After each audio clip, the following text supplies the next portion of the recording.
नमस्कार, मोदक माई प्रस्तुत मानसीज कुकिंग स्टोरीज मध्ये आपलं सहर्ष स्वागत आहे।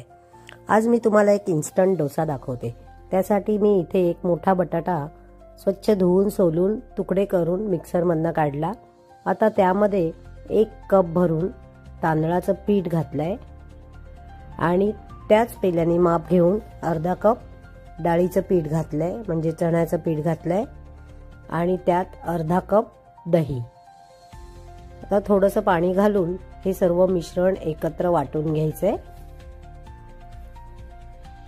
आणि मग लागेल तसं आपल्याला पाणी आपण घालून त्याची कन्सिस्टन्सी चेक करायची आणि डोशाचं जसं बॅटर असतं तसं बॅटर आपण तयार करून घ्यायचंय।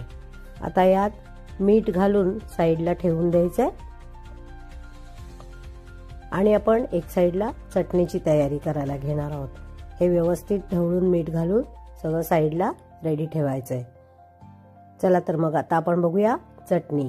तर मी इथे भरपूर कोथिंबीर, 4-5 मिरच्या, 3-4 लसणाच्या पाकळ्या, 1 चमचाभर डाळवं आणि अर्धी वाटी किसलेला नारळ हे सर्व एकत्र करून त्याच्यामध्ये मी लिंबाचा रस घालून घेतलाय, अर्धा लिंबू आहे आणि त्यामध्ये मीठ आणि साखर घालून घ्यायची आहे।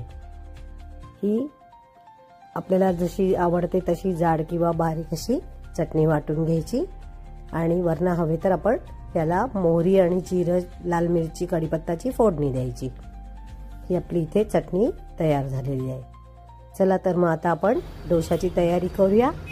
हा जो तवा आहे तो पहिले गरम करायला ठेवला, पाण्याचे शिंतोडे मारून त्याला थोडं थंड करून घेतलं आणि आता एका कांद्याने अर्धा कांदा कापून घेतला आणि त्याने मी तेल पसरवून घेतलं। आता इथे डोसा काढून घ्यायचा आहे। अगदी छान डोसे निघाले आणि इतके मस्त टेस्टी लागतात, नक्की करून बघा। आता झाकण 2 मिनिटं लावून आपण हा करून घेतलेला आहे, मी ते दाखवायला विसरले।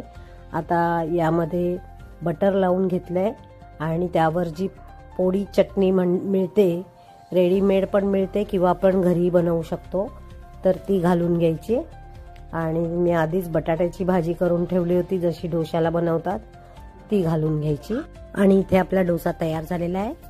हा आता आपण पलटून घ्यायचा आहे आणि त्यावर पुन्हा एकदा बटर घालायचं आहे आणि आपला डोसा खायला तयार। कसा झाला सांगायला विसरू नका। लाईक, शेअर, सबस्क्राईब नक्की करा आणि पुन्हा भेटूया उद्याच्या भागात। तोपर्यंत बघत राहा मानसीज कुकिंग स्टोरीज। Enjoy!